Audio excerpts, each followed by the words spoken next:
The first thing is through conversation. You have to kind of get into a dialogue. I found in my experience, engineers, for example, they do a lot of work on projects. They're dealing with customers on a day-to-day basis. They're dealing with multiple stakeholders inside and outside the organization. But ask them to document anything or put anything down on a piece of paper, and they'll run a mile. So the best thing to do with them is get into a conversation. Nobody has a problem about talking.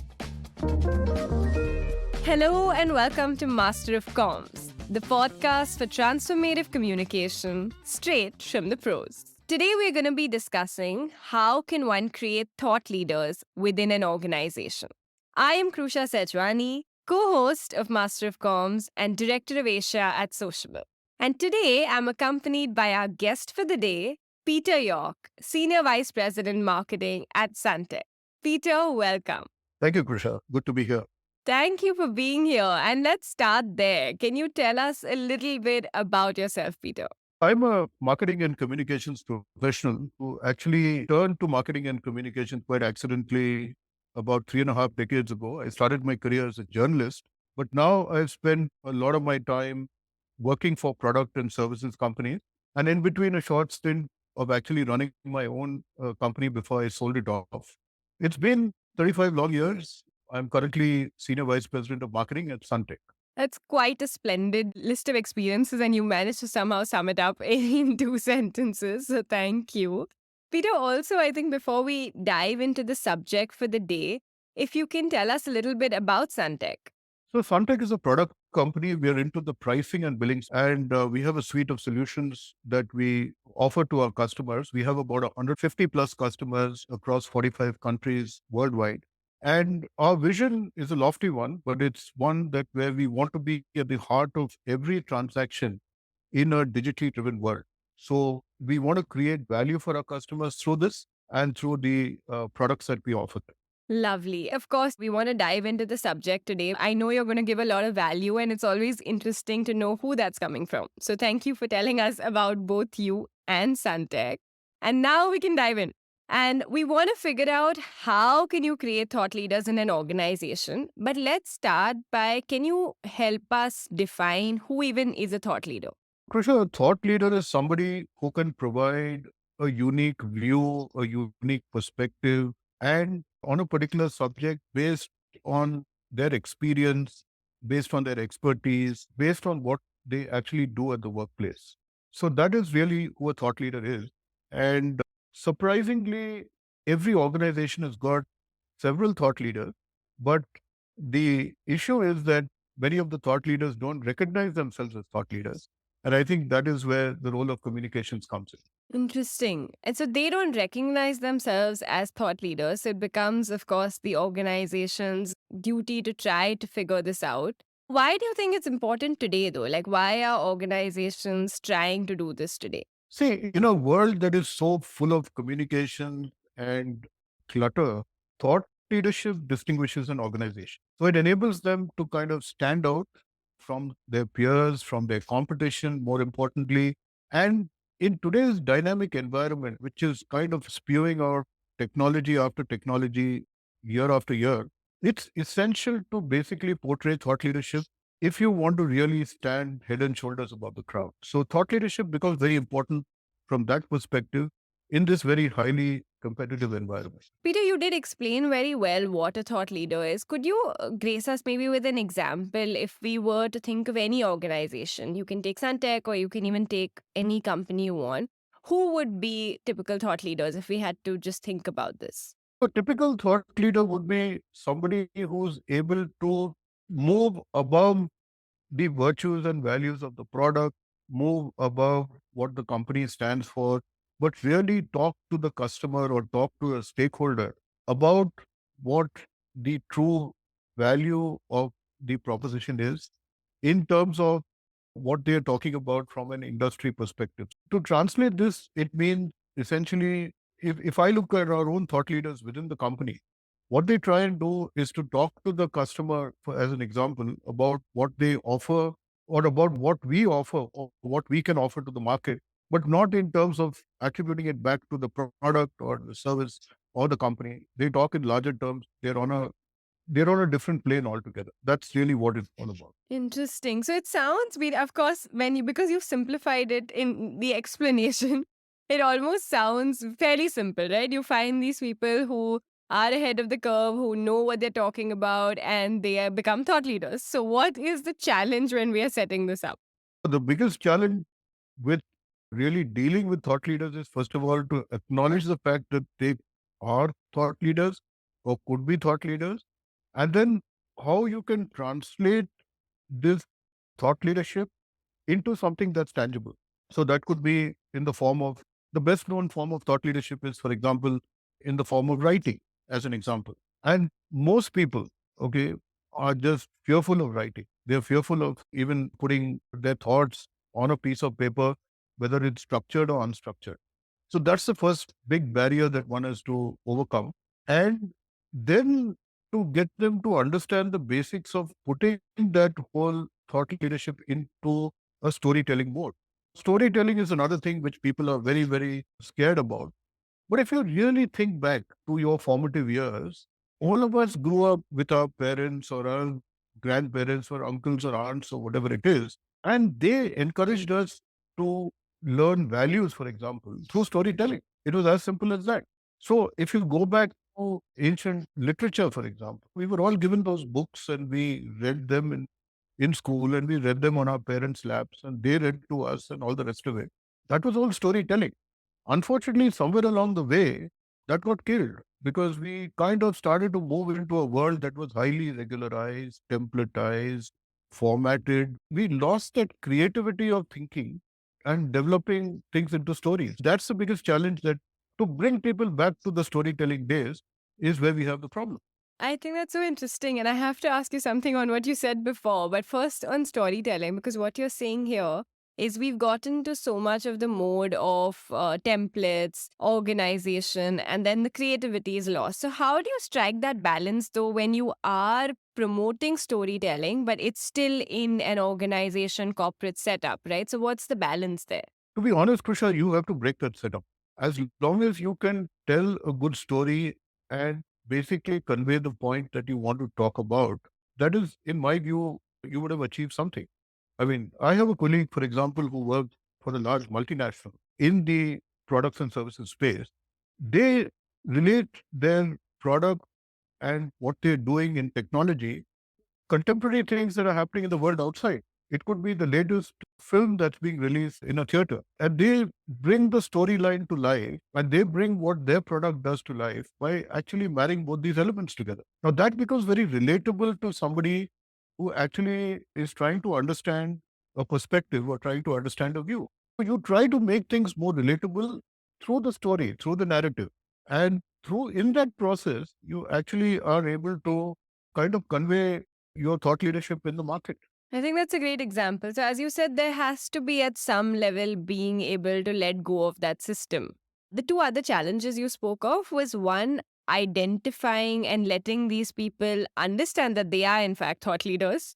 And the second is the writing, right? So, how do you tackle these two challenges? The first thing is through conversation. You have to kind of get into a dialogue. I found in my experience, engineers, for example, they do a lot of work on projects. They're dealing with customers on a day to day basis. They're dealing with multiple stakeholders inside and outside the organization. But ask them to document anything or put anything down on a piece of paper and they'll run a mile. So the best thing to do with them is get into a conversation. Nobody has a problem about talking. People have a problem about writing. One of the easiest things that I've found in my career is sit across a table or get into a call and ask them a few questions, prompt them along the way, get them to feel a little comfortable, and then to see where you're going with this whole thing.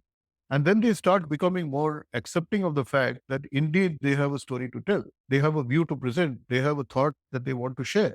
That is one of the easiest things to do, get into a conversation. And the other thing is that develop a line of questioning which you can send them in advance, for example, so that they start thinking about the subject before they even come to the table.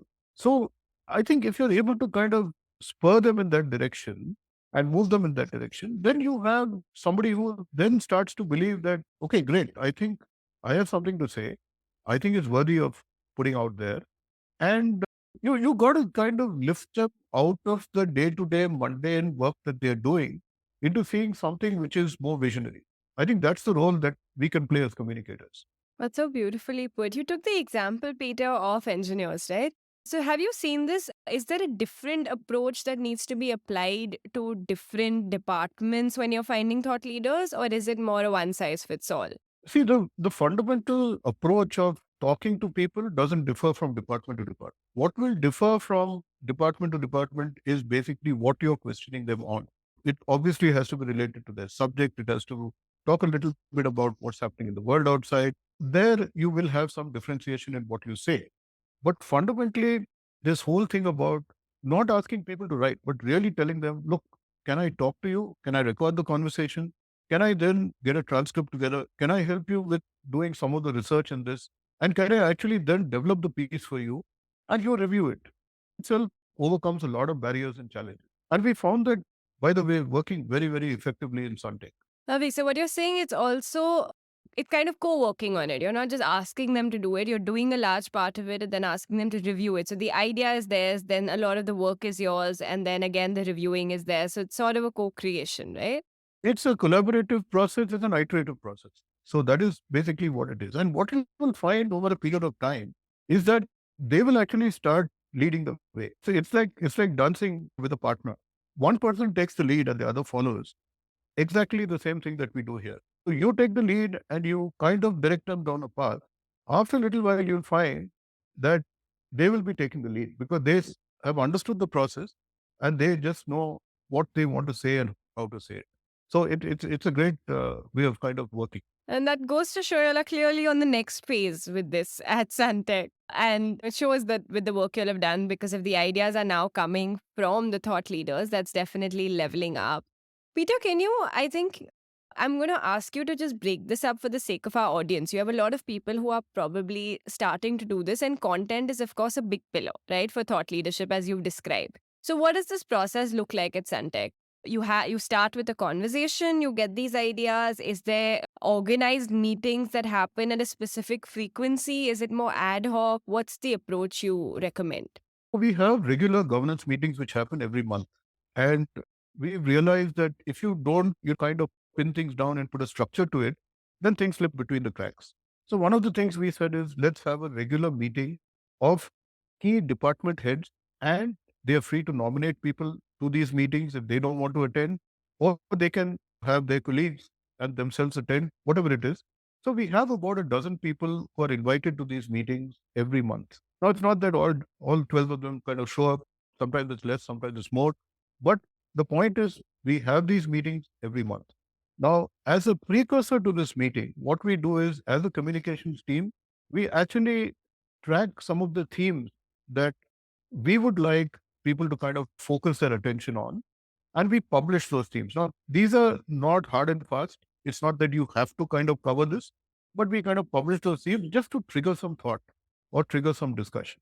And at these meetings, what we do is we have a quick we go around the table and ask people whether they have anything that they want to bring to the table from the discussions that they've been having in the past month with their stakeholders, customers, whatever it is. So we get ideas coming in. It's not just a one sided kind of a thing. And what we do in these meetings is we also publish very clearly some of the good thought leadership that's come out in the previous months. We actually, as an organization, have a leaderboard that gets published on the sociable platform every month. So we know who these thought leaders are. And every year, actually, we've now also instituted a Thought Leadership of the Year award. It's a kind of a complete process that kind of goes from end to end. And we found this to be working very, very successfully because one thing I can tell you, people are inherently competitive in nature. So once I see somebody else doing thought leadership, I think to myself, why can't I also be doing the same thing? Why can't I get my article published? You keep asking yourself the same question. And believe me, this has grown in the organization. That's very interesting. So, this you're saying is what has helped with the motivation, right? Because at the end of the day, everything you described is not initially part of the job profile, right? For all of these people, it's something extra that they are starting to do, and there needs to be some level of motivation. These leaderboards, these awards, these have helped with the motivation. Is there anything else that you see that has worked with these things? There are two things. One is we started out in a very kind of a laissez-faire manner and left it open for people to come forth and communicate and do whatever, and provided them all the assistance. That was one approach. But there was another group in the organization, which is our engineering group, where the leader firmly believed in thought leadership and actually made it a mandatory thing for all his team to actually contribute. Now, this was a very interesting thing because what he felt is that in today's world, where people are not so prone to, for example, taking training, which could be a long term training course, or sitting in front of an online learning program, which could last for 1 hour or 2 hours, he actually encouraged his people to share their experiences in a micro learning kind of a format. And we actually used the sociable platform where we created one entire section to allow people to upload this content after it was verified onto the platform for other people to consume. So it was a way of sharing among peer groups about what was happening in the function. Now, this particular leader made it mandatory for his team to actually participate in this. So it was not an optional thing. But for the rest of the organization, it's an optional thing. We show people the benefits and we've seen good results from that. Very interesting. Peter, you have touched upon communication, of course. We spoke about content, which is a big pillar. Communication and the distribution of this content is the second pillar. You did touch upon it a little bit. Can you help us understand this in a little more detail? How is this content and the communication around it done with your thought leaders? One of the things that we've done is and that we have Sociable as our internal communications and advocacy platform at SunTec. We use Sociable as the first port of call. Any content that people want to publish, which goes through the cycle, gets approved, goes up on Sociable. That is one thing that we do. And we also allow content to get advocated from there onto social media platforms. That is one of the things that we do. On the other hand, the other thing that we do is our social media team actually propagates certain articles because many of them are linked to some of the themes of what is going on in the organization or in the market. We use LinkedIn, we use X, which used to be Twitter. We use these platforms to actually propagate this content out. Some content even qualifies to be go into the media. So we deal with a lot of trade media, both in India and abroad, particularly in North America and in UK. Some of the articles actually get published over there. That's the way we kind of disseminate it. And what our agency does is that every month they track the articles that have been put out on our website, and they actually publish a list of articles in order of priority based on the number of hits that they have got. So that is again a good indication of how many people are coming to those articles and actually consuming content over there. So that's another very good thing. And when we have the articles put on our website, we also optimize them for SEO so that they get better reach through the search engines. It's a multi-pronged thing. At the base, it's sociable.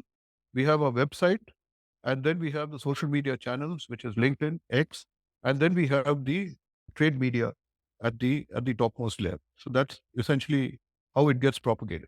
That's really clear, Peter. Thank you for actually drawing that out. It also paints a very pyramid visual in my head. You did, in fact, Peter, touch upon a sort of analytic when you spoke about how the articles that are getting the most hits is something that's tracked and then put forward. You have been on this journey for a couple of months now, right? So, how long has it been since you started this? And are you able to actually share any kind of statistics with us on results? Absolutely. So we've been on this journey now for about 18 months. And in the last 1 year, we have had more than 100 articles which we've actually got published on our website. Specifically on Sociable, we have a channel for our engineering team, which I spoke about. And that actually is the second highest viewed channel in the organization. We have about 125 videos which are over there. And we have about 22,000 impressions on that channel. That's the kind of numbers that we see on Sociable, plus about 700 deep reads. That's the kind of numbers that we're seeing there. And the other interesting thing is we started out with two or three thought leaders. When you want to start a program, find out people who are inclined to work on the program and find two or three of these guys, become friends with them, help them to propagate articles that they're writing, and then it spreads like wildfire. It becomes very infectious. So we started with two or three people in the organization. Today, I think we have close to about 25 people who are regular contributors. And we have more people who are interested in getting their thought leadership published. In fact, we have specific groups in the organization who come to us and ask us, can you help us do a workshop to spur this thought leadership internally? Finally, I think, and this is important, when we have a visiting customer who comes to us, it could be a customer who's coming on a review or whatever it is, we are able to showcase this thought leadership to them, and they do it at the group level. I don't even get involved as the head of communications. At the group level, they kind of print out this communication or they showcase this communication to the customer, which reinforces the whole thought leadership angle with the customer. And it reinforces there's alignment with what the customer's business is and what is happening in the world around. It's a big thing that gets done. Firstly, that's incredible statistics. Thank you for sharing them openly with us. It's so nice that you spoke about the fact that it starts with finding the genuine 2, 3, and then before you know it, you've doubled that number and tripled that number, as has happened in the case of SunTec. Absolutely. I think that's critical. Lovely. Thank you for sharing that, Peter. I want to also say that, as we said, y'all have gone through levels already in this thought leadership journey. So, what's the next level? Where does this go now? Well, the next level is to kind of make it an org-wide kind of thing. So what we do is that the communications team participates in the induction program whenever we have new people joining the company at any level. So they could be freshers or they could be experienced people. We reinforce the thought leadership message right up front over there.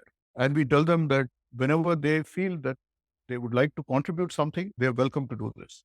Another thing is that while we have got the program where written communication is kind of more or less streamlined for thought leadership, we are now spending a lot of energy in terms of actually looking at how we can build out podcasts. And this is an interesting thing. In fact, what we have done, and again, here, it's not something that we have kind of actively participated in as a communications team, but we found that it got picked up by the team in North America themselves. The subject matter expert on a particular topic of account analysis, which is a solution that we offer to North American banks, he got into a discussion with the person who runs sales. And they both did a podcast sitting across on Zoom. And that got published. And then now they're using it whenever they write to their customers saying that, I don't know whether you've seen this podcast, but we're talking about some new developments in the field. And you may want to review it. And by the way, could we also have a meeting with you? So it's being used as a business development tool. I'm so glad you mentioned that, because sometimes it sounds like this is just a side project that happens, but clearly it soon starts showing even business results, which is very clear with a lot of things in marketing that sometimes have a long term approach. Absolutely. And so that's what we're now investing a lot of time in, because we believe that the audio format is something that we need to also encourage. Interesting. So the next plan is not just scale. The second thing is also experimenting with different types of content. And I'm very interested in this podcast. Peter, we could keep talking to you because there's so much value you're giving us. Could you help sum this up? Now, if I am a listener who's looking to set up a thought leadership program in my company, if I had to do 3 things, what are the 3 things you would recommend that I start with? So I think the first thing, Krishna, is start small. Don't start with some lofty targets and numbers and all that. Start small and keep the barriers low when you start. So, for example, when we started, we said, you can write anything. We're not going to constrain you by certain topics. But as the program matured, now we have topics that we also share with people. I say, we still prefer you to write on this. You want to write something beyond that, it's fine. So start small, keep the barriers low. The second thing is have a governance process. So track and let there be one person doing the tracking and doing the reporting. Because if you don't have that, then things could slip between the cracks. And the third thing is publicly acknowledge the contributions that people are doing. People are not looking for monetary rewards and for all that. They're just looking for acknowledgement. So if you're able to, as I said, we put a leaderboard up on Sociable every month. So people know who are the thought leaders contributing. We have a Thought Leader of the Year award, which we present at the end of the year to people whose articles have received the most number of hits. That is the kind of motivation that people like. So show the results in a public forum, and people are more than happy to kind of contribute to this. And the other thing we've done is when we publish article in the trade media and that appears there, we actually circulate it across the organization saying that so and so article has appeared in this publication. So do click and read. I think it's 3 things. Start small and keep the barriers low, have a strict governance process, and show results of the program to your colleagues. I think these are 3 things that have worked well for us. That's perfect. I think this is going to be so useful for a lot of people. I'm not going to ask you any more questions on thought leadership, even though I think this conversation can continue and we'll definitely have a part two at some point. But before we let you go, Peter, this is a question I like asking all my guests. Is there a book or a movie most recently that has had the most significant impact on you? That's a difficult question to answer because I read quite a lot. I read articles, I read books. I was reading a book recently by Tamal Bandyopadhyay called Roller Coaster, which actually talks about the Indian banking industry and the kind of twists and turns that it's undergone over many decades. I think that was an interesting book because I like to read things that bring stories to life. Because ultimately, I believe that is also part of my profession. And I thought this was a really interesting catalog of what had happened or what happens in the banking sector and a kind of a peek behind the curtain, so to speak. So that's an interesting book that I've read, but I read quite a lot. So there are quite a few things that you ask me the same question after days, maybe I'll give you a different answer. But that's your favorite today. That's had the most impact today. Thank you for sharing that. That's not my usual genre, but the way you narrated it in your storytelling fashion has got me intrigued. So now I've made a note of it as a recommendation. So thank you for that. And thank you for being here, Peter. Thank you so much for your valuable tips and your time today. It's been a pleasure, Krisha, and nice talking to you. Thank you. This was Master of Comms, the podcast for transformative communication straight from the pores. Find us here for your next episode. See you soon.